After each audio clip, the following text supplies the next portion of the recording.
Hey, this is Colt Cabana, professional wrestler from the Art of Wrestling podcast. You're listening to City Wrestling Radio podcast, which is weird because it either radio or podcast can't be both. But hey, with you, baby, it is. Yeah.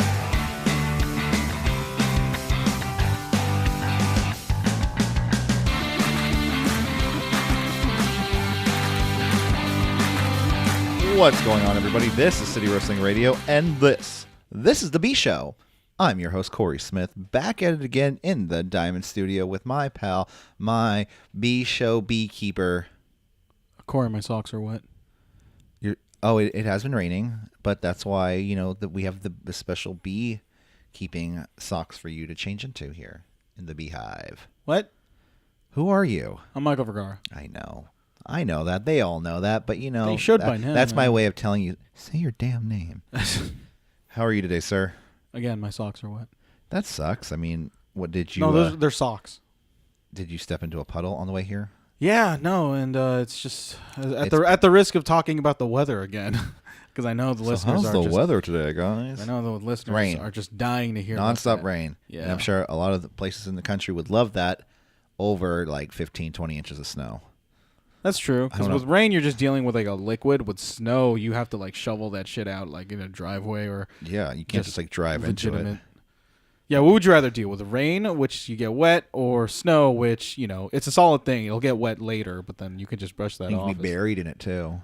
That's true. Speaking of burials. Check us out on SoundCloud.com. I can't. No kidding. I don't know. I was hoping, I'll just make a fucking segue out of this. Let's see how creative Corey goes. Not very creative. It's not my forte. I'm the type of guy I need to have a plan A, B, C, D, and then have the sub plan, the counter plan, and the resulting plan. How's it going for you? It's good. What plan are we on right now? Z. We're on plan B because it's the B show. Come on. It's a fucking curveball right here. Well, if you want to check out the B show or all of our other shows, check us out on SoundCloud.com. You're already checking out the B show. This is the B show. SoundCloud.com/City Wrestling Radio. Also across a plethora of other fine podcast delivery applications, including iTunes, Google, Stitcher, CastBox, and many, many more. Guys, the road to YouTube is complete. We are on YouTube every show, every week. YouTube.com/ I'm not gonna make that joke again. Just go to the search bar, search City Wrestling Radio, because we don't have the poll to make our own URL, our special. So it's YX537443445. Something like that, yeah. SCKYG. But guys, our road to special URL starts right here. It's the road to 100. 100 subscribers. It takes 100 subscribers to get a special URL, yes. I thought you said 10. Yeah. You lied about it. I thought that, and then I was probably just really stoned and... Oh, wait, another digit. Fuck. Yeah, man. There was another digit. I thought it said 1.0, man. Don't worry. Once we, try to, get into shit, try to find episodes where we just talk about our low subscriber numbers, and we're like, hey, remember when we struggled to even get 100 followers? And now look at us now. Look at us now, working at Chevron. No, we're going to be in StarCast, or we're going to be StarCast 5. WWE Access. We're going to have our own show in the network. We'll do the pre-show. Be like, I'm Corey Smith, I'm Sam Roberts, and I'm Michael Vergara. What am I doing? Jose could be here, too. I'm Pat McAfee. Oh, Pat McAfee? Yeah. I mean, I would love to sit next to him. He's a good-looking gentleman. He's a good-looking guy. I don't want to talk too much about him. Doesn't have to wear pants? That's fine by me. He can keep his pants off. Because you're working at a desk. You're in, those panels. Exactly. Yeah. It's like, here, we don't even need to wear clothes. I didn't say we're not wearing clothes. I said we don't need to wear clothes. It's really warm in here. It's a little spicy in here. That's why I turned off the heater. I know. But anyways, guys, if you want to check us out on social media, you can. Facebook, Twitter, Instagram, at CWR415, because that's the best way to stay up to date with new shows, new content. We post it all there, let you know. And also, we update you with random stuff we see online. We're like, oh, look at this picture. That's funny. And this picture. Or that's funny. Remember when the guy said that? Ooh. Anyways, guys, let's get into some news before we get into, the NXT. Because this is the B show, NXT, NXT UK, wrestling show and tell, doubleheader this week. We're on the cusp of Valentine's Day, when couples be couples, or when you're trying to find something for that special someone. Today's what I call a half-off candy day. Hey, man, every day's the 14th as far as I'm concerned. Or morning after pill day. It's an Outcast reference. What? Every day is the 14th. Oh, that's cute. Happy like January 14th. Valentine's Day. Every day is the 14th. I've never heard that song before. You never heard it? It was everywhere at one point, especially during Valentine's Day. But speaking of couples having just a very, very nice time with each other. Yeah, I guess we should get through it. So it was reported earlier this week that Jimmy Uso, I think earlier on Thursday morning, Jimmy Uso, WWE superstar, was arrested in the Chicago, they call it the Chicago tri-state area, right? No, it was Detroit. Oh, it was Detroit? It was Detroit. Okay, so let me read what TMZ have. So half of the popular Usos tag team was arrested in drunken dispute with cops in Detroit. You're right. And let it be known that this isn't the other Uso. This isn't Jay who got arrested. Who got arrested for a DUI. This is another Uso twin. So far we get. Now both Usos are in trouble with the law at this point. Okay, so the 33-year-old, who's the son of WWE Hall of Famer Rikishi, and his wife, fellow WWE superstar Naomi, also known as her real name Trinity Fatu, were pulled over near downtown Detroit after cops say Naomi was driving the wrong direction up a one-way street. That's fucking dangerous. It's dangerous, but it's also what time was it? Was it nighttime? Doesn't exactly say. I mean, I'm guessing there was nighttime. It doesn't say exactly what time it was though. Yeah. But you know when you're traveling a lot, you don't know where you are. It's hard if it's an empty street too. There's so many there's only so many like streets that like type of streets that you have to memorize or like street laws. Yeah. It's once you're on the top. What if they were filming an episode of Road Trip during that altercation and they have that footage? They were like, oh, there was a camera crew there for some reason. It was really weird. Yeah. But according to police sources, cops say the 2018 Dodge Journey reeked of booze, so they ordered Naomi out of the car. When she got out of the car, Jimmy then got out of the car and had a dispute with the police. Took off his shirt, took off his jacket, and started to quote unquote square up. It was his hair up. I mean, I would hope he put was it. Sonya Deville in the back as well. I mean, he has long hair, doesn't he? Yeah, he has to put his hair up square up. Can you imagine if again, it's not to make this a laughing matter, even though. The outcome. This was a very serious situation, but can you imagine? No one was hurt. It sucks. Fucking the Uso, he just takes off his shirt and he just starts singing his theme song. Or he just starts cutting a promo. He's like, "I'm gonna bring you." He's like, "I'm gonna bring you to the Uso penitentiary." No, it's just his old fashioned like Samoan. The war dance, and like you can hear music out of nowhere. Apparently, at one point though, the police officer did feel he took out his taser as he felt safety, safety concern for his life. Yeah, he's definitely not like his. I'm not even sure if he's related to them. He is like Haku. They're related to that family's related. I believe to. So. Yeah. Yeah. Remember that there was that one story where Haku got in trouble with police. They tased him right in the eyes. And he no-sold it for about 30 seconds before breaking down. I would be. But 30 seconds. How scared would you be as a police officer? You tase someone in the eyes and they're just looking back at you like, what are you going to do? Yeah, so I bet you. I'm going to wait Jay here. Uso, right? Jay Uso is the one with... Jimmy Uso is the Jimmy one Uso, that was just I arrested. bet you he knew the story about Haku. Like, I don't want to end up like Uncle Haku. Uncle Koo? Uncle Koo. Uncle Koo. Uncle Haka? I don't know. Anyway, no, but honestly, like this... I mean, we have fun around here, but this is a very serious situation. Also, very near the vicinity of a tag team title match with Shane McMahon and The Miz and the Usos. Yeah, but also the Usos' contract are coming up soon.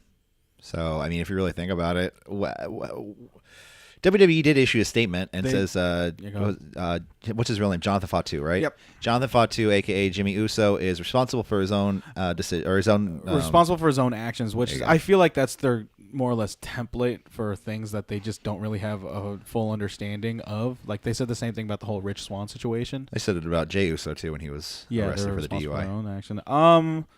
This is very curious. With Rich Swann, I believe, didn't they put a whole thing out saying... they released him.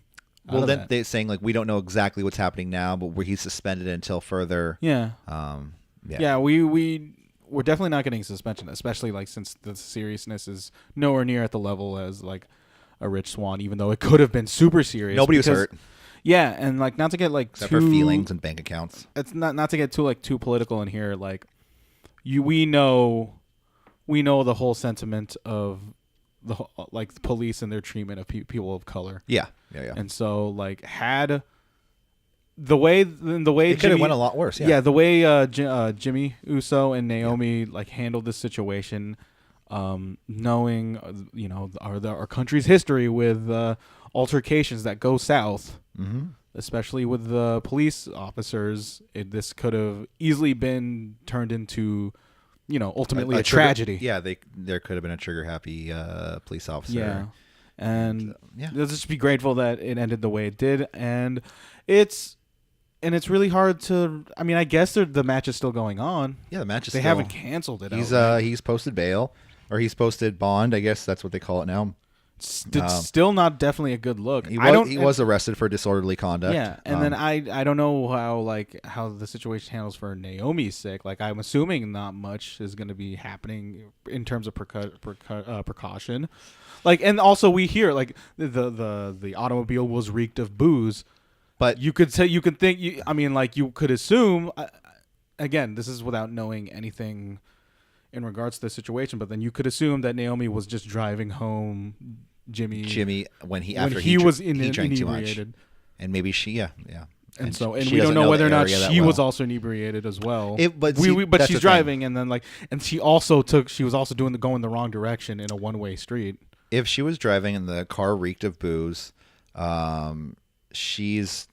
definitely would have given her a field sobriety test. I mean, I can't say for sure if they did. And she wasn't the one arrested either. Exactly. And nothing was going on with her. So she would have gotten a DUI or something if she was driving drunk. Nothing, they would have figured as far as we know, nothing was charged against her. But Jimmy Uso squared up with the police. Didn't fight, but he ultimately calmed down. Yeah. How pissed he? I feel like he probably just I wanted would a have sandwich. He's super fucking freaked out. Dude, I just want to go home. Naomi. He's like, dude, I just want to go home and have a fucking sandwich. Please, cop, just leave me alone. You're in the way of my fucking sandwich. Yeah. We're both Samoan. We're both Samoan. Is that what they said? No. Okay. That's what everybody thought they said. All right, let's go on some more news. Let's see. Some more news this week. Will Ospreay. He's a guy. He's a wrestler, right? With Will Ospreay, he's unable to wrestle at the Over the Top Wrestling show announced, but his replacement for Scrapper Mania, is that what they're calling it now? Scraper Mania? Scrape it on my scraper bike. I'm not going to sing anymore because I don't want to pay royalties. But his replacement for Scraper Mania 5 will be none other than Jushin Liger. Jushin Thunder Liger. So at Scrapper Mania, which is going to take place in the National Stadium in Dublin, Ireland on Saturday, March 16th. March 16th, that's St. Patrick's Day, isn't it? Oh, yes. We're going to have a jolly old good time with me best boy, Jushin Thunder Liger. Jushin, bring a jacket because it's very cold in Ireland in March. Liger's match for the show has not yet been revealed. That mask will give him plenty warmth. Pretty sure it will. It was announced yesterday that Ospreay also wouldn't be able to compete at Scrapper Mania Over to the Top show in Belfast on Sunday, March 24th, due to conflicting commitments. He said, due to other commitments, Will Ospreay will no longer be able to appear at March 16th, Scrapper Mania, or March 24th.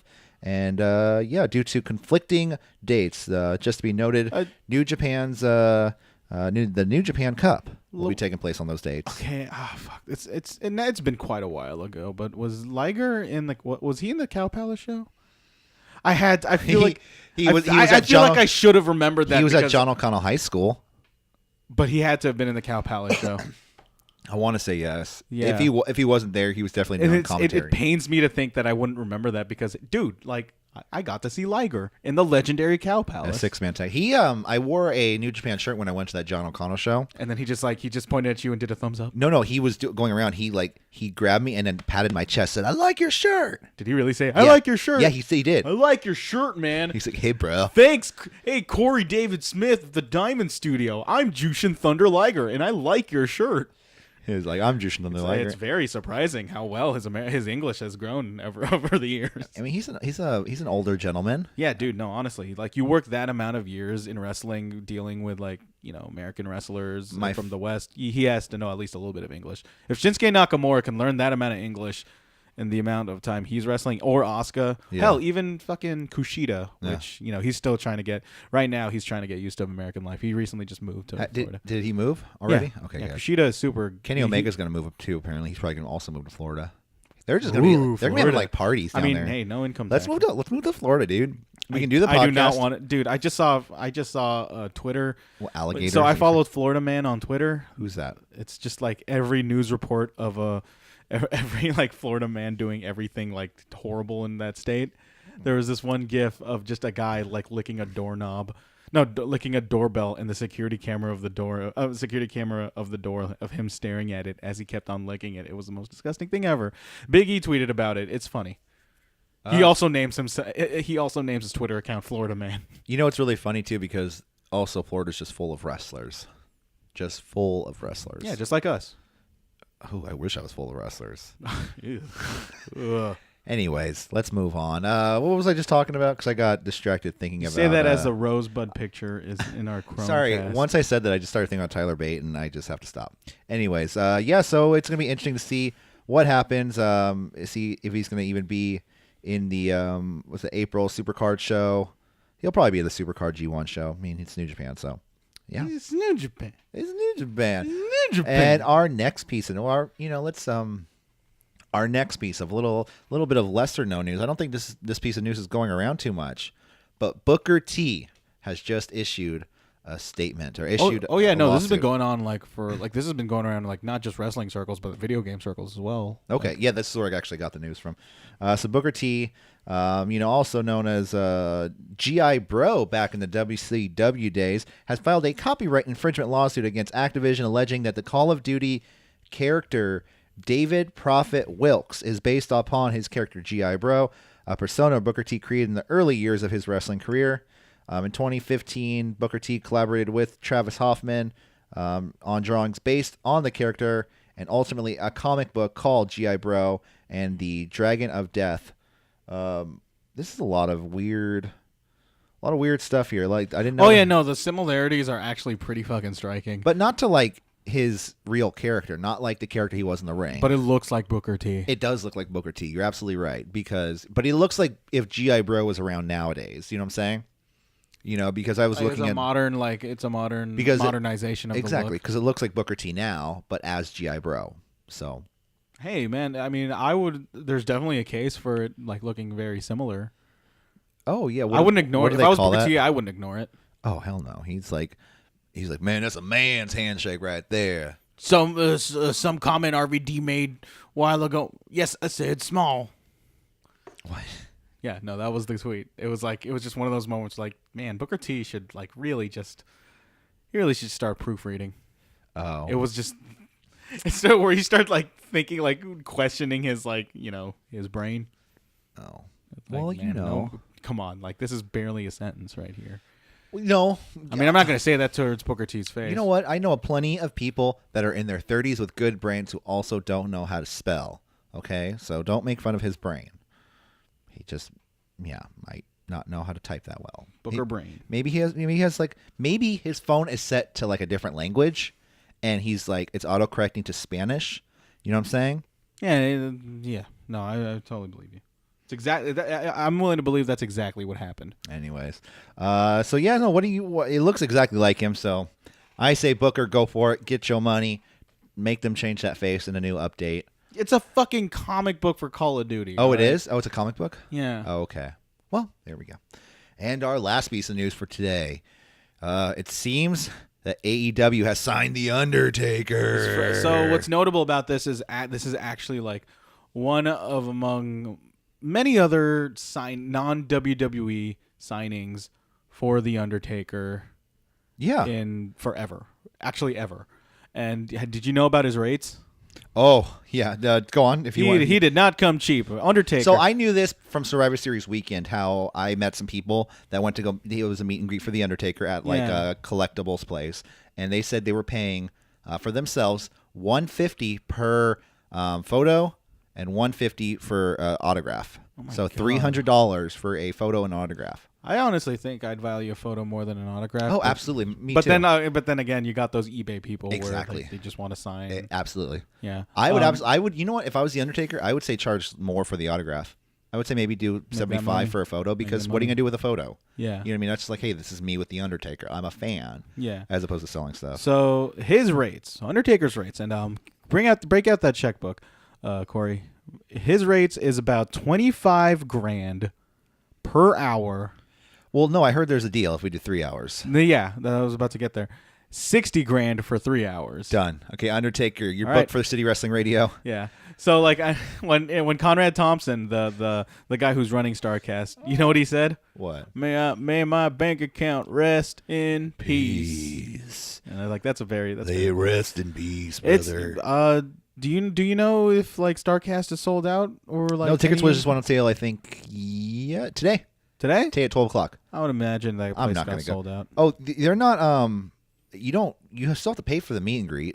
Yeah, of course, but then like you You could see the Undertaker. You could walk by and be like, oh my God, there it is. Do you want to pay? he is tall. Do you want to pay to do a picture? Fuck no, it's too much. Let's go see Trent Beretta. Okay, let's go. I mean, yeah, I'll see Trent. He's Beretta. $15. He's my best friend. Yeah, he seems like a best friend. That Chucky T though, I don't trust that guy. Yeah. The Kentucky gent. Anyways, but Undertaker, Uh, I've never met the guy. I would never pay that much to see him. I don't think I would be willing to meet the Undertaker for that amount of money. If I met him, if he would like, what's the most amount of money you'd pay to see the Undertaker? You personally, $20. Really? Yeah. Just for a picture? Sure. Okay. I would pay more actually. I would pay because I know you. And Okay, 30. I would pay maybe. If the line was short, if it was Virgil wrestling superstar level, like 150. him being alone, like that, real quick. No way in God's green earth that's gonna happen. But if that was the case, I'll maybe pay $40. If the line was short and like I just instantly had 2 20s on me, and it's like, hey, I get to meet the Undertaker. That's the thing. Okay. If I was at StarCast, That's all it takes. That is the thing that will take it. If I was at StarCast and there was a doable line, like a reasonable 30 15 people. I would say 30-minute wait at most. At most. At most. I'm not going to wait 2 hours though to meet someone. And the tickets were about $75 per. I would do a picture. I would do a picture for $75. It's the Undertaker. Yeah, it's the Undertaker. It's the Undertaker. Rest in peace. You ever watch that video? No. There's this video out there. He said that a bunch. I mean, No, it says rest in peace, but then like instantly right after rest in peace, he just kind of gargles his mouth like. oh God. Well, he is old. Yeah, no, keep talking as I pull this up. Oh, great. Here we go. So that's that was the news, Michael. So I guess I'm going to keep talking while you pull something up on your phone. Guys, if you guys aren't watching RuPaul tonight, check it out. RuPaul's Drag Race on VH1. This show's not to watch that show. Well, season 11 starts in a couple weeks. It's going to be I fun. fail to realize how many actual YouTube videos I watch over the day, and like shit gets Like how many shows you can actually watch compared to YouTube videos. I'm stuck on the top 5 things. You ever see top 5? Top 5 most strange paranormal things caught on camera. One. Okay. Here we go.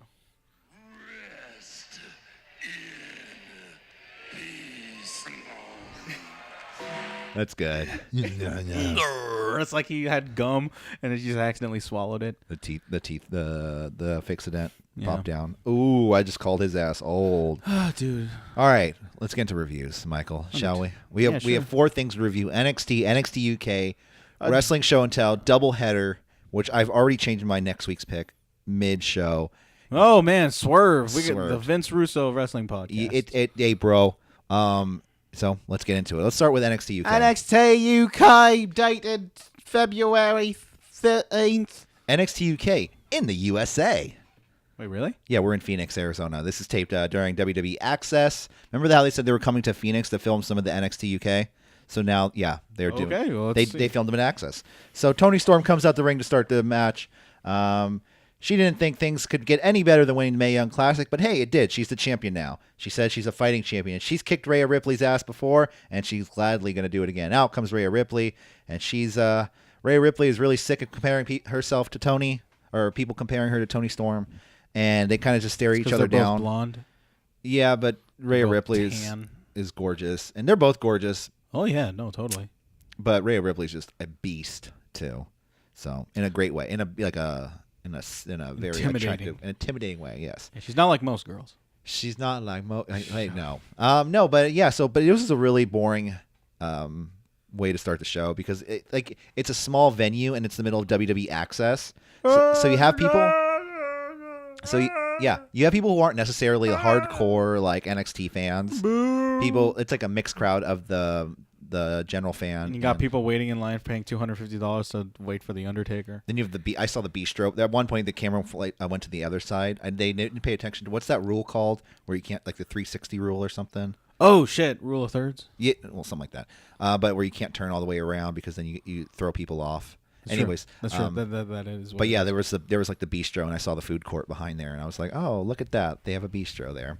Anyways, you think the bistro has like themed foods or like just leftover from the restaurant that they closed like 20 years ago? No, dude, it's like the Cow Palace. Like they've had that shit in the freezer for like years, and then they just bust out the chicken tenders. I can't believe you guys. Like, okay, not to get in too much of a tangent here, but you told me about Cow Palace food. Like, I just remember like you and Gabriel. Like, it's horrible.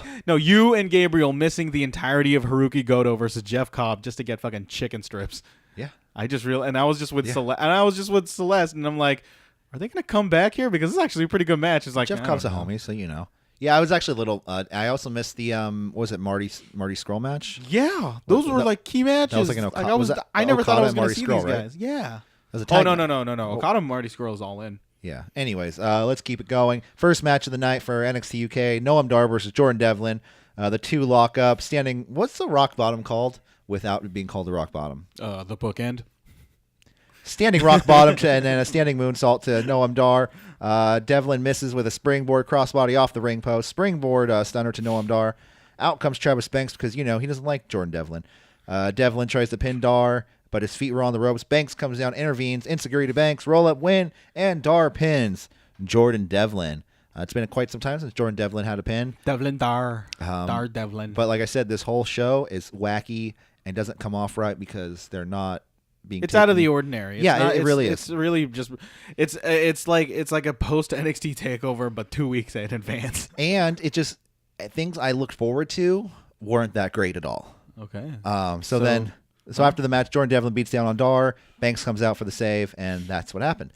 After this, we have Ginny versus Mia Yim. I was really looking forward to this match. God, remember Mia Yim? I haven't seen that lady in weeks. I see her on Keith Lee's Twitter or Instagram account like every day. But then they were buying plants yesterday. And I'll get more into it. They're for sure dating. I mean, I don't think there was any doubt. Oh, there was doubt. No, I don't know. There was no doubt. It was a question we had like a year ago. I do love Nigel though saying head baddie in charge though. That was like kind of the highlight of this match. Just wow, if that was your highlight of the match. Back and forth between the two women. 7 stars. Mia Yim carts out of a headlock takedown.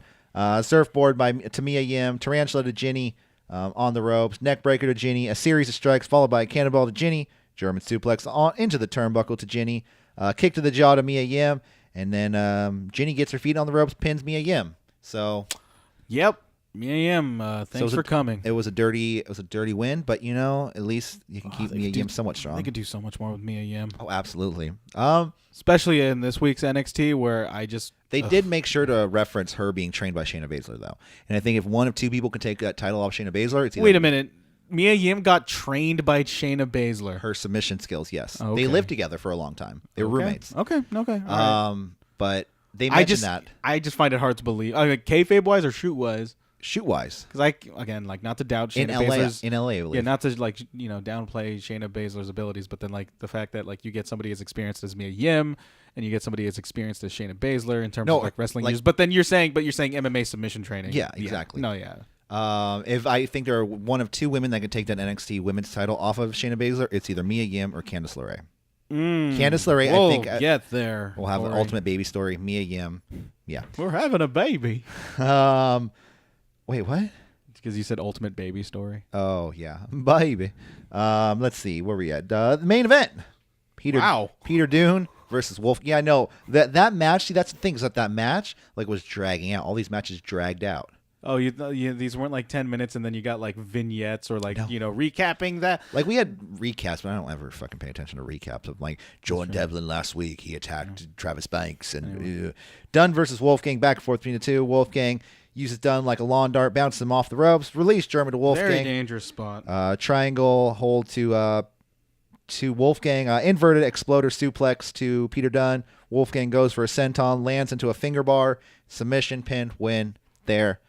I didn't enjoy this week's NXT UK. It was throwaway. It was very throwaway. I know next week we're going to get. Are they going back to England? No, it's another NXT versus NXT UK match. God, so you want to just skip it then? No, I'll still cover it because hopefully because I know one of these days we're going to get what is it? Zach Gibson and Tyler Bate.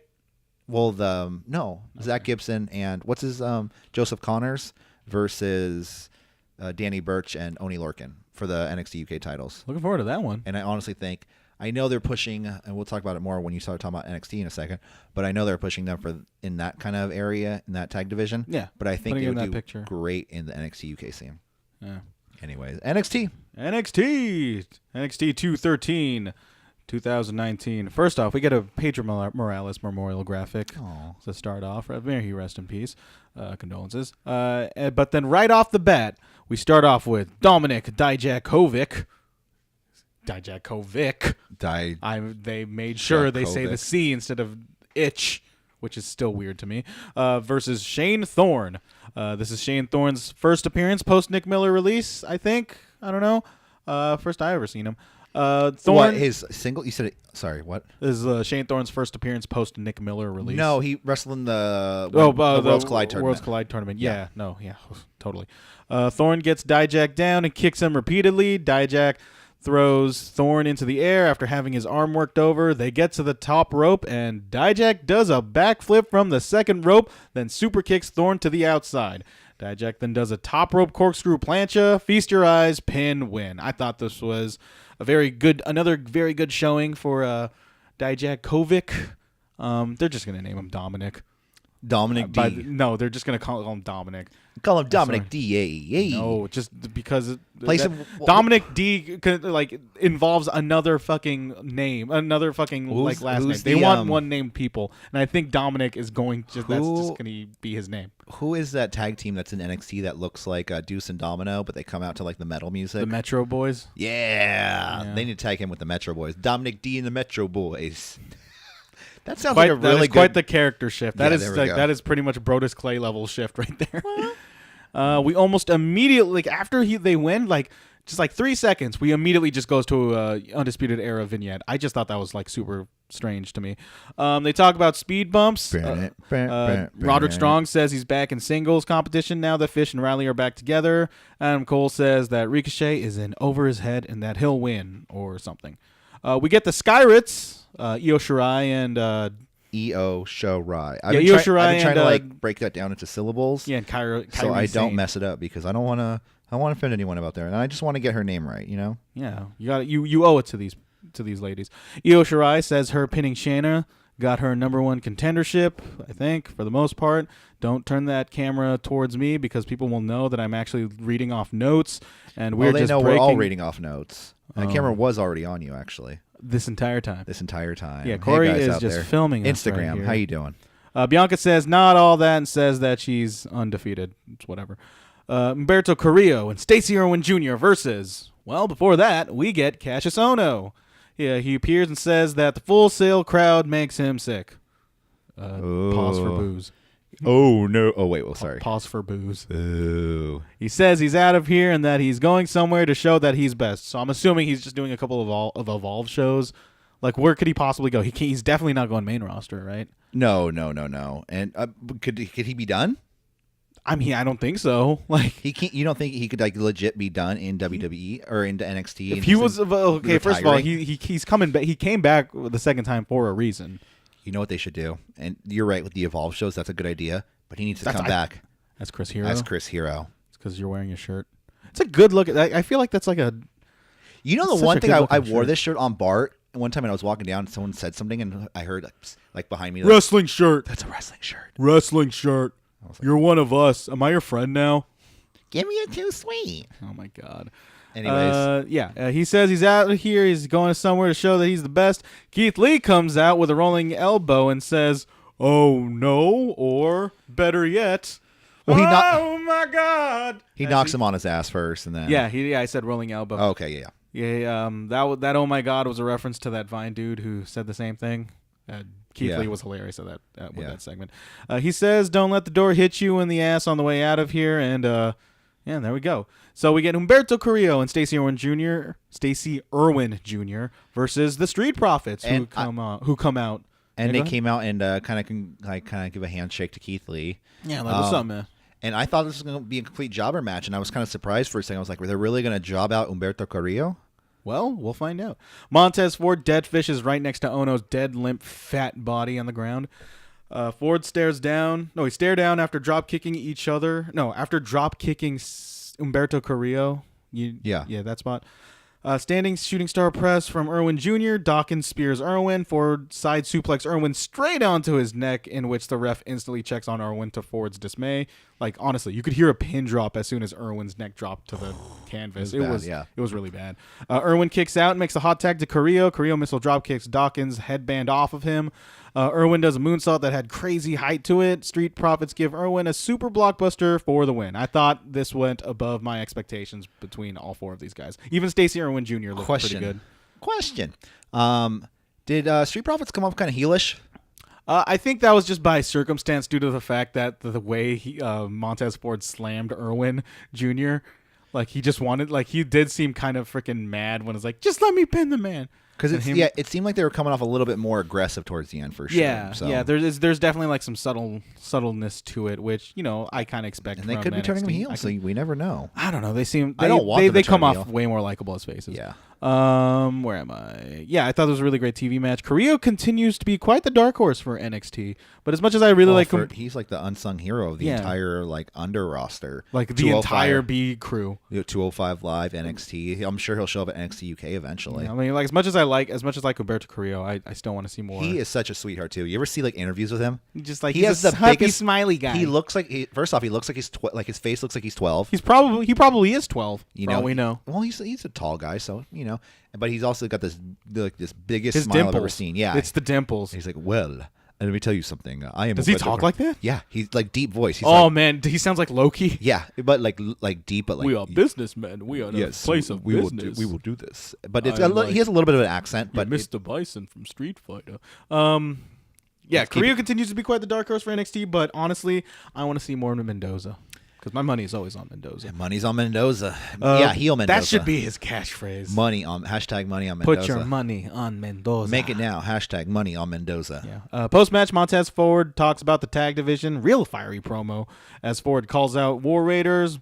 Marcel Bartel and Fabian Aichner appears. Not going to Vorak number 9, thankfully.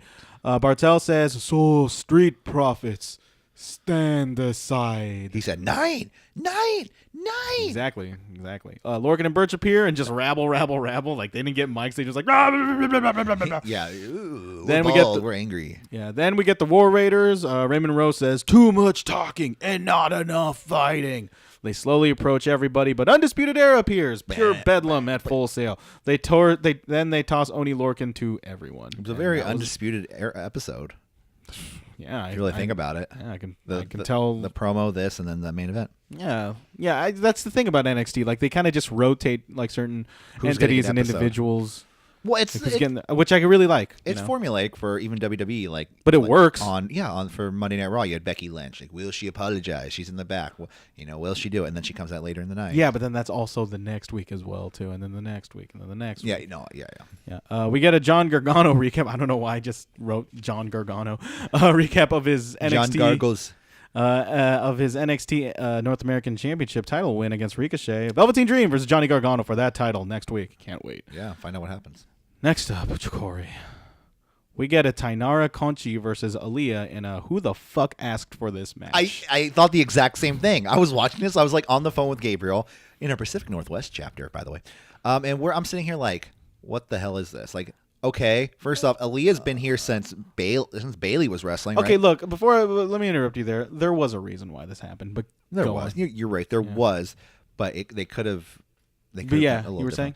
Like, Aaliyah's been there since the days of Bailey and Sasha, wrestling in NXT, right? Yeah. No, it baffles me to this day why she's still employed. She seems like she's had a lot of work done, by the way. I'm just putting that out there. That's good for her. That's for her. Analog to. I mean, not analog. That's putting that aside. Even then. And then you have Tainara Conchi, who, if they're going to give her a push, give her a push. I think there's something in Tainara Conchi. Like, she really definitely shows chops in her judoka. Nobody be like me. I just think she has like 3 different gimmicks going. Like she's Brazilian, she's black belt, and she's pretty. She's also like the crazy one because when she holds that belt up, she has that look in. She looks at the belt like. Oh no, she looks like super excited, like looking at it. No, I definitely see a lot of potential in Tainara Conchi. You would see a lot of potential in Tainara Conchi. I mean, yeah, she again, like as horrible as this match was against Aaliyah and how nothing it was, like there were some moments of shine where like she perfectly executed that armbar takedown, to her credit. So like if you put her, give her a year or 2 at best at NXT, I think Tainara, there could be something with her. It's not Tainara, it's not Tainara, it's Tainara. Yeah, follow her on Instagram. Mid-match, we get Vanessa Bourne ringside, another person we clearly asked for. It was just so like, fuck, what do we do? There needs to be women on this show. You know what? Let's just lump all the bad shit like right here, right now. Well, no, the women's division isn't bad in NXT, but what I'm saying is just like, it seemed like they had to have a women's like spot in the show. So you're like, okay, shove these women out there. Okay, now go attack. Yeah. Watching this, honest, like total, okay, first of all, total alienation. Yeah, total alienation due to distraction from Bourne for the pin and win. And I just thought nobody looked good in this match, and it was a completely waste of time because... First off, Ginny and Aaliyah need to have a match, by the way. Ultimate fashion person. Anyways, because what? Well, because Baszler and the Horsewomen appear and kill everybody. Baszler says, "This is the reality, and don't piss them off." Doesn't Baszler just seem Jeff like Jarrett. like a hormonal like 13-year-old girl, just like who's like way too buff and? Oh yeah, no, she always sounds like she just fought with her parents 20 minutes prior. I just want to listen to my Britney Spears record. No, not even that. No, that's for girls. I listen to. No, she still does go to her room and like, "I love you, Britney. You're so awesome." No, I don't think Baszler's that kind of person. Get out of here, Jessamine. Yeah. God. Well, no, she would be talking to Jessamine in her AOL chat room. There you go. Yeah. Aim.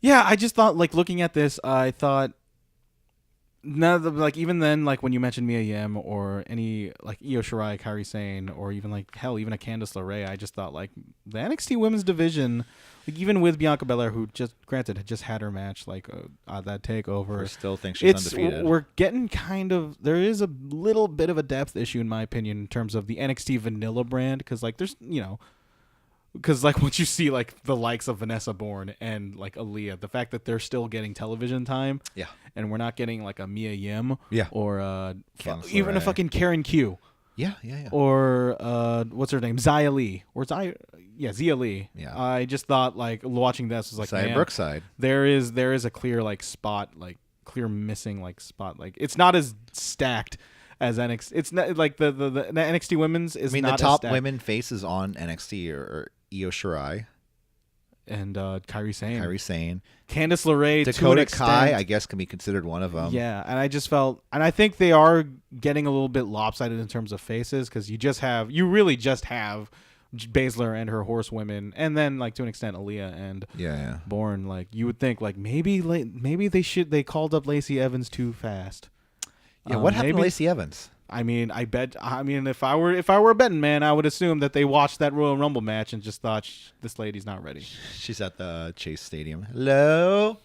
She's she's walking home. She's the only one there. Is anybody here? But yeah, it was not a good week for the women. No, in NXT. On NXT, yeah. On NXT. Or NXT UK. Yeah, I just feel like the talents has been like a little bit too spread around now. Yeah. Like you got talent in like NXT UK, and then you got NXT. Well, they want to have the same division everywhere, and that's cool. I get that, but you're not going to have the same amount of people for every division, and then you can't keep bringing people here, and traveling the same people back and forth. Yeah, because that takes time and energy to get to cross that Atlantic Ocean. Yeah, like you have even in the tag division, you have Eichner and Bartel, who are going back and forth between the UK division and NXT. So it's like that's not cheap, honestly. And they already have a performance center they opened in the UK, right? So it's like, what's the purpose? Anyway.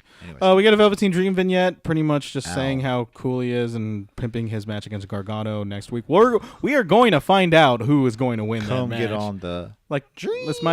We might as well just say they booked 2 different endings for the match. I don't know how you even Wonder what did they do? Let's not discuss what happened. Well, because like down. I We'll honestly feel like week. it's to avert tapings, like taping spoilers.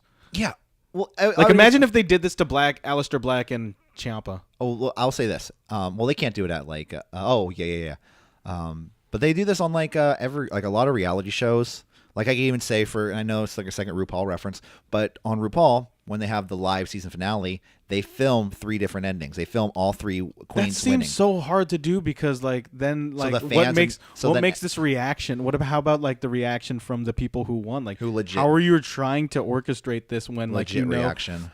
So like we're gonna film 3 separate endings and then we're gonna film these. That really just shows RuPaul's drag race's hand in terms of like, hey, this is a scripted show. This is No, I absolutely think that show is very scripted, but I mean, hey, it's a good script. Yeah, right? exactly. Isn't it like super queens, fucking hilarious? Sassy queens yelling at each other. Yeah. Anyways. Hear nothing but good things about that show, honestly. And there's so many. I feel like always feel like there's so many parallels between drag and wrestling.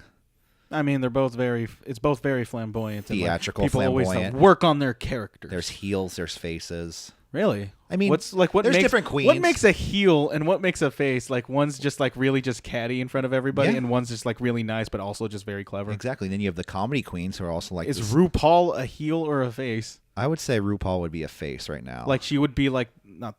But can be considered a heel. But then is she like kind of like? I mean, can I say she with RuPaul? Yeah. Whatever. Like, would that Mama Ru? She would just be kind of like an ambassador role. Like she's pretty much just Vince McMahon, where Vince McMahon's just Vince McMahon. Exactly. Yeah. Quite the comparison. Comparing Vince McMahon to RuPaul. It's like fuck you guys. Fuck you guys. Yeah. You think I'm this heat? Okay. Whatever.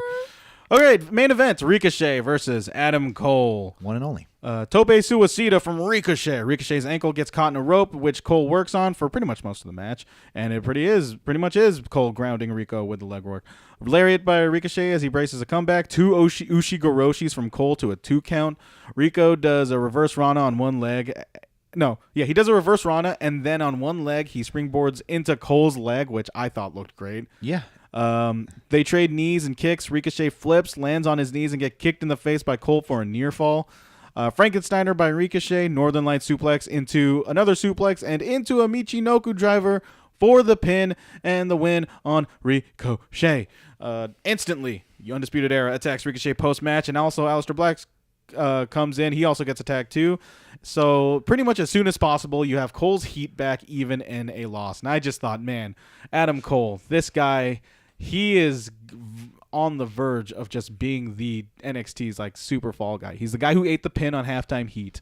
Yeah. He eats the pin this week. Yeah. Like there's only so much credibility that Adam Cole has left in him, and I'm just saying, man, like Noah, look out for your boy. Yeah. The Bebe-Bays. Yeah. The Bebe family. I wonder how the Bebe Nation is feeling about that. Because you have Adam Cole standing strong. It's like as if nothing happened. I still think Undisputed Era are losing their luster. Yeah. In my opinion. It's just because they lost the tag title, so they had no longer have like that more or less that moniker to them of being like the most must see match people. Which I always their matches are fucking great. Yeah, for the longest time I always thought as Undisputed Era those guys are must see people, but it's been kind of. They got to be planning something for them, but I just feel like they're being also overshadowed by the other main event picture, which involves Ciampa, and even though Aleister Black was there, was involved, I'm still wondering what's left for Aleister Black at this point. And that on NXT, they're dragging, they're spinning the wheels, man. We all just come back to drag, don't we? Yeah. Funniest thing about this segment, though. Yeah, what about it? Kyle O'Reilly and Roderick Strong. They still have the official WWE stickers on their shirts. True. It's like they stole it. Yeah, so they were just like, "Fuck, you need a shirt. Go out there. Here's a shirt. Go." Yeah, I thought this match. It got good. Like the third act was easily pretty good. It was pretty slow at the start, mostly because body work is. I don't know. I'm a bit harder to please in terms of like whenever the story is told via selling. I don't know. I'm kind of weird like that. But yeah, I just thought it was just very suspect of them just to instantly have Adam Cole lose, but then stand tall anyway. Which I don't know. It rang kind of hollow to me. Yeah, it was a good match. Like it definitely wasn't at the same level of their other matches they've had. I would say it's about the same level. I mean, yeah, of course you didn't get that backflip into a super kick. Yeah. Of course. Yeah, you had that for Halftime Heat. But anyways, Halftime Heat was a great fucking match. that's pretty cool. It was also really just like novel. I think it's like funny instead people of thought it yeah was a instead of slapfest. being a fuckface and watch Maroon 5, you could watch this super cool wrestling match, and it was just in an audience where everybody was just super supportive of everybody involved. There were wrestlers in the crowd. Yeah, it was like a party. Chelsea Green was in the Fucking Oni Lorcan was wearing a Patriots jersey, which yeah, of course. Well, I mean, he's from Boston. Okay, I guess. I think, or Yeah. at least Massachusetts. Brand loyalty, right? I mean, I guess That's America. This is America. Don't get you slipping up. What? Yep. Anyways, NXT. That was NXT. It was it was NXT. If you watched already, it was 2 days ago. Yeah. You already made your bed. yeah, exactly. But let's Wrestling go for the real Wrestling show and attraction. tell. Should I just go with mine first? If you want, Yeah. I'll finish up the show. I'll take the main event spot. Yeah, take the main event slot, please. So, as you may already know, we did not have a B show last week. No, we due did to not. we got rained out. Yeah, just we did. due to forces that we just could not control. So that's why this show and tell is a double header. So last week we told you, audience members, and I know y'all definitely watched this and not know ahead of time. It was Bryan Danielson versus Kenta. Glory by Honor 5, Night 2, September 6, 2006. Yes, this match was the shits. Before there was a hippie heel champion in Daniel Bryan of today, there was relentless cut machine foe MMA shit kicker Bryan Danielson, who was also the lead champion, this time in ROH, this time in 2006. Bryan Danielson won the ROH title off James Gibson, a.k.a. Jamie Noble of J&J Security, on September 17, 2005, Glory by Honor 4, which was the prior event of that year. Danielson's title reign would last 462 days with 38 title defenses. So, yeah, Danielson was a pretty big deal in ROH. Damn. All right. Kenta Kobayashi, not to be confused with Kenta Kobashi, and now known in WWE, or formerly known in WWE as Hideo Itami. Known for his time in Pro Wrestling Noah, look it up. Kenta is a one-time global honored Crown Heavyweight Champion, three-time GHC Junior Heavyweight Champion, and one-time GHC Tag Team Champion, which is just their Noah's namesakes for their championships. So yeah, Kenta was a pretty big deal over in Pro Wrestling Noah. Oh, and he also invented a certain move called the Go to Sleep. Yeah, Yes, that was his move. That was him. Yeah, That was him. Yeah. Okay, it was look him. it up. Yeah, look it up. Yeah. So both these big deals get into the big ring for the big fight. After Code of Honor, what's so funny? That was a good build-up. Yeah. That's we don't fuck around here in show and tell. Okay, well, I lost my place here. Now I'm here. After Code of Honor rules, in which a mandatory handshake is in order, they stare down, and immediately Kenta almost kicks Danielson, in which he ducks. Collar and elbow tie up to the ropes, with Kenta putting Danielson to the ropes and teases a clean break, but Kenta slaps Danielson right into the face. Danielson knees Kenta in the face, and I might have to repeat that multiple times. Series of slaps, followed by a headbutt from Danielson. They trade kicks to the back, and they are loud. Like it's like they added like, what do you like?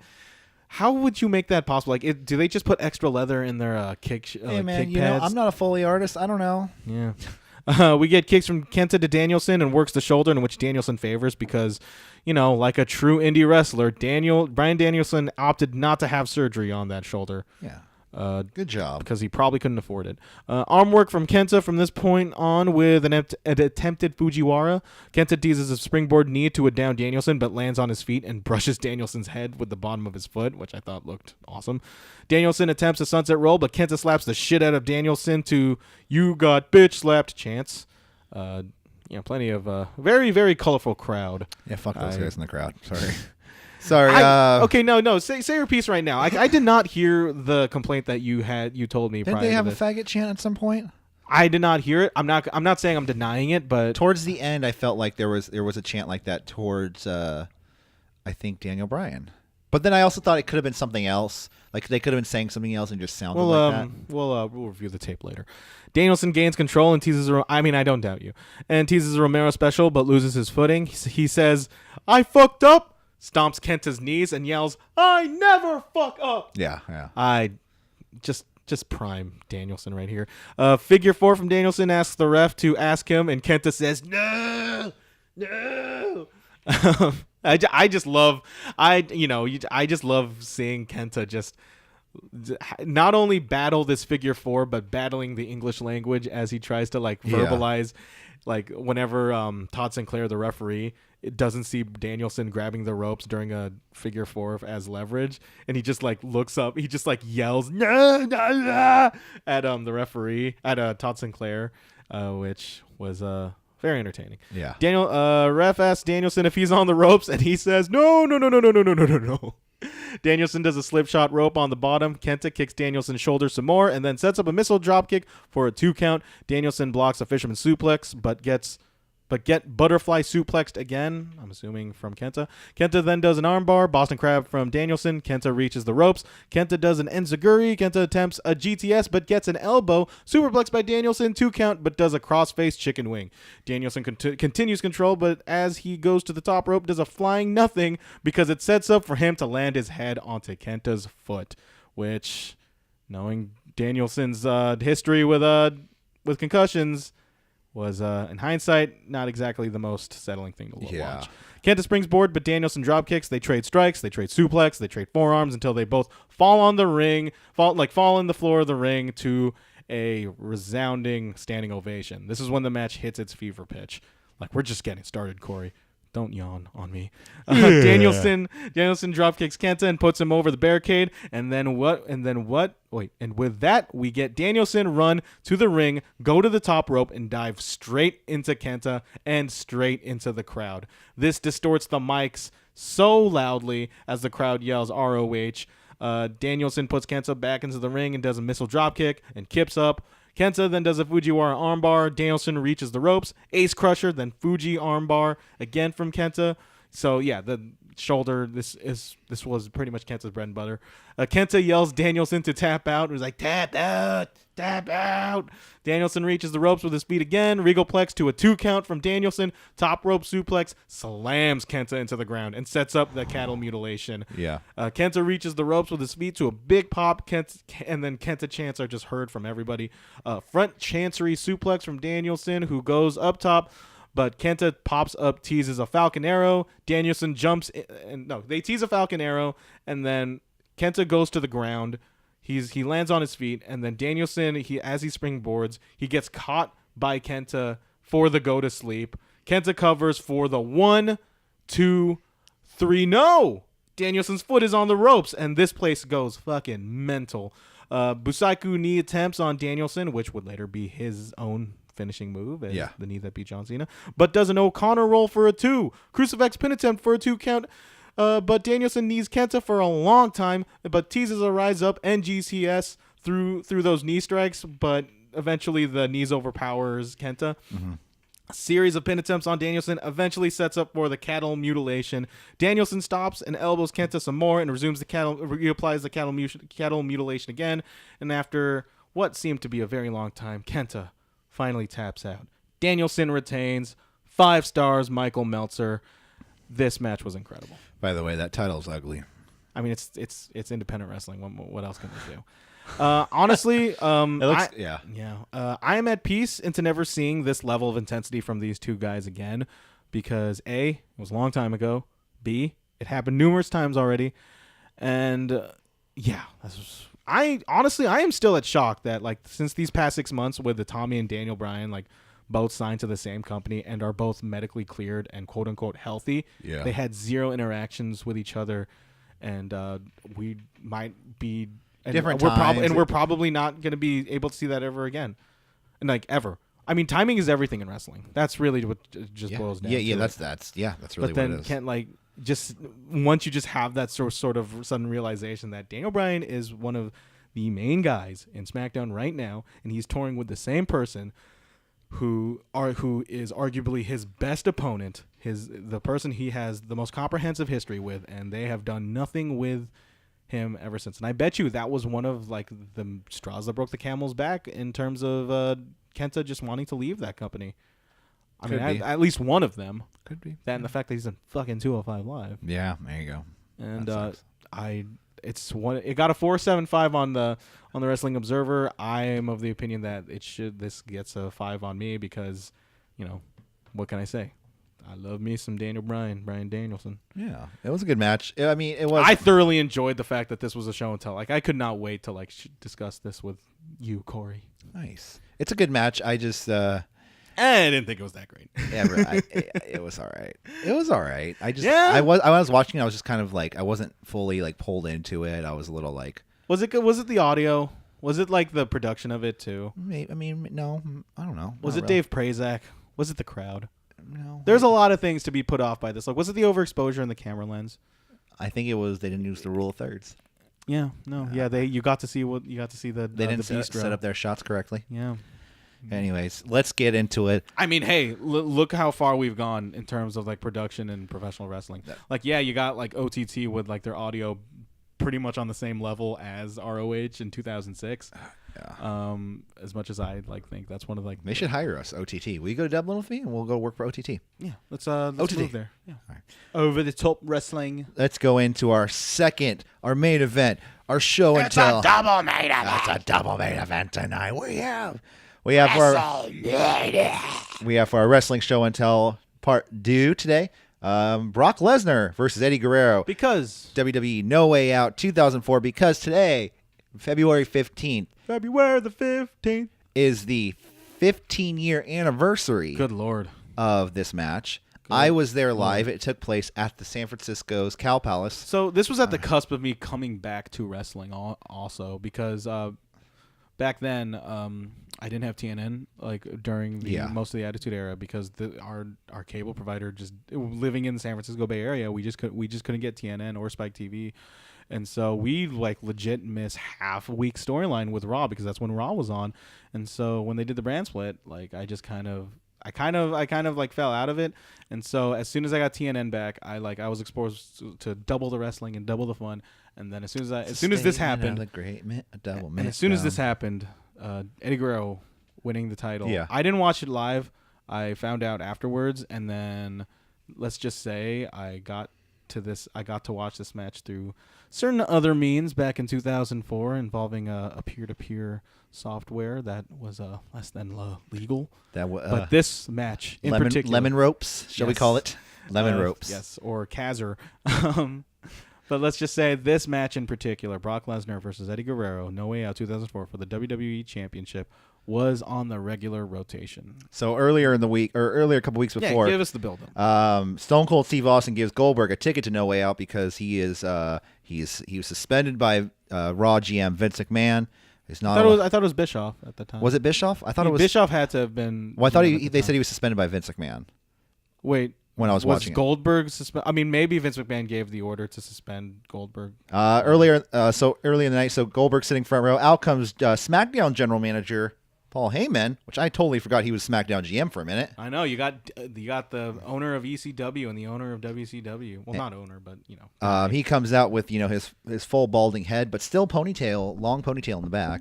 Good for him. He was rocking that until the later years. Can you imagine if he still had that today? Like the credibility he would have. My client would have to. Okay. Out comes, like I say, he's out there. He can't believe Goldberg's there front row. He threatens to throw Goldberg out of the arena. Out comes Brock Lesnar. Brock Lesnar has a microphone. He dares. I dare you, Goldberg. Get in the ring. Come on. I dare you. I dare you, Goldberg. I want you. I want you so bad. And it kept going on for like a minute, where Heyman was like, "Don't you get in the ring?" And Brock saying, "Get in the ring. I dare you." Well, also one of the main like stalwarts of the buildup of Eddie Guerrero versus Brock Lesnar was the mariachis. Remember that? Oh God, remember that angle? Yeah, Brock Lesnar in the. It was Brock Lesnar in his most energetic and fun and racist. Yes, definitely racist. Brock Lesnar then tells Goldberg to sit there like the bitch you are, and of course that prompts Goldberg to get over the barricade and get into the ring. But for some reason, security doesn't stop him because if you're a fan, you'd get stopped right there. I'm just saying, man.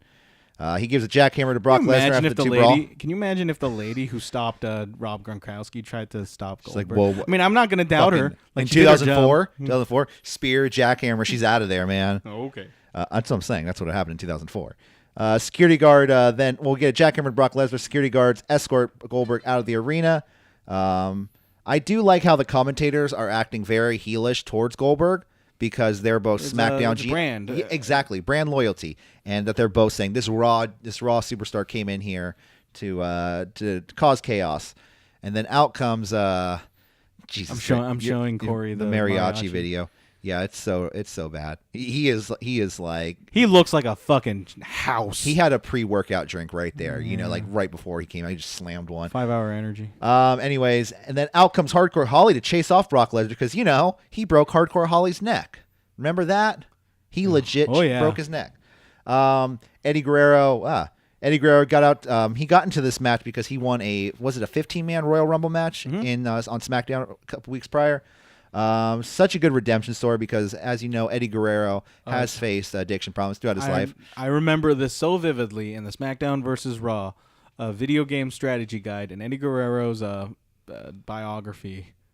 And it's a phrase I will never forget because it's something they would say this every time they mentioned drugs. And that was Eddie Guerrero was darkened by the demons of addiction. Yeah, it was something that has stuck. That is a phrase that had just stuck with me forever. So, like I said, Brock Lesnar pointing out Guerrero's addiction problems, and usually they do this a lot, like with CM Punk and Jericho, but it was kind of the exact reverse. Eddie says that those are demons from his past that he has conquered, and he's admitted he's an addict, but he's an addict to wrestling, to the fans. Oh wait, really? I thought he said, okay, whatever. Well, to wrestling in front of all these people. So we're both right. And then we get up to the match. Brock Lesnar versus Eddie Guerrero. The crowd in San Francisco is firmly behind Eddie Guerrero. The legendary Cow Palace. Exactly, man. And if you know the Cow Palace, you could point out little spots. You're like, oh my God. Oh, yeah, no. When watching this match, I was like, at first glance, I was like, okay, well, man, this does not look like the Cow Palace. Oh. This is just straight up, this looks like any other WWE night. And then they started zooming out in certain areas, particularly to the part where I sat in the fucking G1 class. Yeah. G1 special. Yeah. It's like, I was right there. This is definitely the fucking Cow Palace. You see those little upper sections. Yeah. You see those doors kind of lit up. Mm-hmm. Still looks the same. Yeah. Oh, exactly. How the fuck is Cow Palace still in business? I don't even know how it's still standing. Yeah. Brock comes out. He's no-selling the jackhammer from earlier in the night. The two lock up multiple times, but Brock pushes Eddie away. Brock takes control of the match. Reverse Hurricane Rana to a swinging powerbomb to Eddie Guerrero. Jumping knee strike to Guerrero in the corner. Bailey to belly to Eddie Guerrero. Guillotine to Brock. Eddie then wraps Brock's knee into the ring post, starts slamming it into the side. Stalling Fisherman Buster to Eddie Guerrero. Long grounded headlocks. That's what you always like in a match. But this match was pretty boom, boom, it's boom. very that they needed a little break. The headlock was a good rest hold. Brock then misses another high knee strike, falls to the outside. High crossbody to the outside by Eddie Guerrero. STF to Brock Lesnar. Eddie then stomps on the knee. The crowd, this is the smarkiest crowd for 2004 too, because they're already chanting Goldberg. They're like, no, we know what's going to happen. Goldberg. I mean, yeah, the ref is down. No, this is not at this point. No, this isn't even, this is at the beginning of the match. They're chanting for Goldberg. They're like, come on, let's go. Belly to belly to Eddie Guerrero again. Headlock to Guerrero. Guerrero then slams Brock's face into the turnbuckle. Brock's nose is bleeding. Brock then yells, "Die, Eddie, die!" Oh yeah, that's not unsettling at all. Especially Brock Lesnar saying it. 3 amigos to Brock Lesnar. Eddie then goes to the top for a frog splash. Misses F5 to Eddie Guerrero, but the ref is knocked out in the process by Eddie Guerrero's feet. Brock goes to the outside to grab his title. Comes back in the ring. Out comes Bill Goldberg. Spear to Brock Lesnar. Eddie Guerrero goes for the pin, but a kick out. Eddie Guerrero sees the title, picks it up, tries to swing at Brock Lesnar with it, misses. He goes for an F5, but then he hits a DDT, reverses into a DDT onto the championship belt. Frog splash. Looked kind of dodgy, but you got it. You got the story. Yeah. You got the beat. Yeah, because you couldn't, I didn't know that happened until the refs Had they kind of not pointed said out. it, Yeah, exactly. then I just thought it would just been a regular ass DDT. Yeah. And then he hits frog splash, win, pin and win. Eddie Guerrero. Cow Palace explodes. Jesus fucking Christ, that Cow Palace went crazy, man. You should have known. How was it? What was it like there? I was there live. I mean, how old was I? I was 17 at the time. This is, like I said, this is the last wrestling show I went to with my father. Oh man. So it's like one of those memories. I'm like, oh, sentiment. A little bit, yeah. Yeah. I think I saw some other people I've noticed from the wrestling scene now in the crowd. Like? I won't mention names, but I thought I saw somebody sitting front row with a Giants jersey on. Oh yeah, no, there was a person who was wearing. There were 2 people who were wearing Warrior shirts that felt really modern. Well, because those were the old. That was the old logo. It was the old logo. Yeah, from the 70s. Yeah, that's true. Yeah, really shows my bandwagonist. But yeah, those were. But it was at a time before the Warriors were actually good. You know what I mean? Like I think that was the first We Believe era, maybe. Right? No, We Believe era was like 2007. Okay, yes, this is 2004. But yeah, so the Warriors sucked, and literally everybody in the arena is like walking. I wonder by. if Sprewell was still playing. There was a guy walking back and forth with like his Warriors jersey on a hanger, and like he was like holding it like a sign. Yeah, like that's San Francisco for you. That's San Francisco wrestling for you. Like we're all gonna show up in our jerseys and rep our city till the bitter end. Because it's hot in there, but you don't want to wear it too much. I mean, you don't want to wear it too little. I mean, you want to hide them rolls. Yeah, I know I do. Well, because you want to fill up on the chicken strips that have been in the freezer for 6 months. You know what I mean? Oh, Jesus. Those weren't even good, dude. I remember having some of yours. No, they weren't good at all. And the nachos are so bad. But some people like chips are bad. Some people like nachos like that. You know, like the No, but then these chips, like they were pretty much stale. All I'm saying is that Cow Palace is I don't know. What? I just feel like it's on its last legs, man. You're right. No, you're right.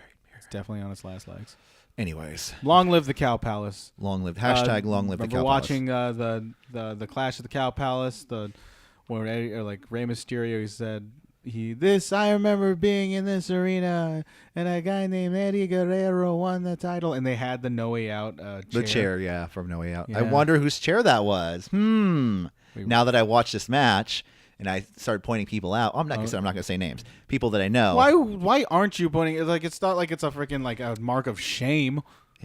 Mark of shame to say who the mark is. I don't want to put anyone on the spot. Okay, all right. I don't want to put anyone on the spot. But no, yeah. So I'm like, okay, now I know where that chair came from. Great match. I loved it. You kept the chair, huh? Yeah, of course. Yeah, of course he did. Anyways, a couple pieces before we get out of here, and I got to name next week's show and tell. Next week's wrestling show and tell. Jushin Thunder Liger versus Tyler Breeze, NXT Brooklyn. A little nugget of history right there. There you go. A little New Japan versus NXT right there. Because that's fun. It's quite the distinction Tyler Breeze has made for himself. Mm-hmm. Before we get out of here, but even before I get into birthdays, there is a couple little pieces of breaking news. What is going on? So WWE has now acquired the full rights to the War Games logo. As we know, MLW has been having War Games matches as well. MLW just like taking L's left and right in terms of just like things being like they got a W. Things. They got Jacob Fatu. That's a good W. Okay. And another piece of news: WWE just announced where Royal Rumble 2020 will be taking place. Ooh. Houston, Minute Maid Park. Okay. Yeah. Anyway. So that's going to happen. Anyways, let's go. Before we get out of here, guys, we have a couple of birthday wishes we have to give out. There's a bunch of birthdays for this weekend. So for today, February 15, 2019, we have 3 birthdays. 2, I wish a happy birthday. The other guy, I acknowledge. Travis Banks, happy 32nd birthday, born in 1987. Hugo Savinovich, turning 60 years old today. Feliz cumpleaños, señor. And also, somebody else having their birthday today. Rich Swan's having a birthday. Good for him. Happy birthday. Happy birthday, Rich Swan. Tomorrow, the 16th, February 16th to be exact, turning 50 years old, we have, born in 1969, nice, Gangrel, which I was like, dude, that totally Fangin' and banging. Fangin' and banging since 1969. That's still one of the greatest Attitude Era theme songs of all time. And also, on the 17th, we have a birthday on Sunday, turning 35 years old. Happy birthday. Turning 35, born in 1984. Jimmy Jacobs. Happy birthday, Jimmy Jacobs. And being the elite's own, Jimmy Jacobs. And on the 18th, nobody was born. So, yeah, that's that. Yeah, okay. That all in the history of wrestlers. All right, guys. Well, it's been fun. I've had fun. Michael, you've had fun today? I have been having quite a time. Great. Let's watch some Jushin Thunder Liger and something. All right, let's get out of here. Hi, guys. Hope you have a great weekend. For KCSF, for City Wrestling Radio, I'm Corey Smith. I'm Michael Vergara. We'll see you next week with the Raw review. Me, Jose Oseguera, and maybe Noah Watts. And the Brood. The Brood's coming. And the Brood's coming. Now I have to fucking put this theme song on. Jesus Christ. All right, see you guys later. Bye.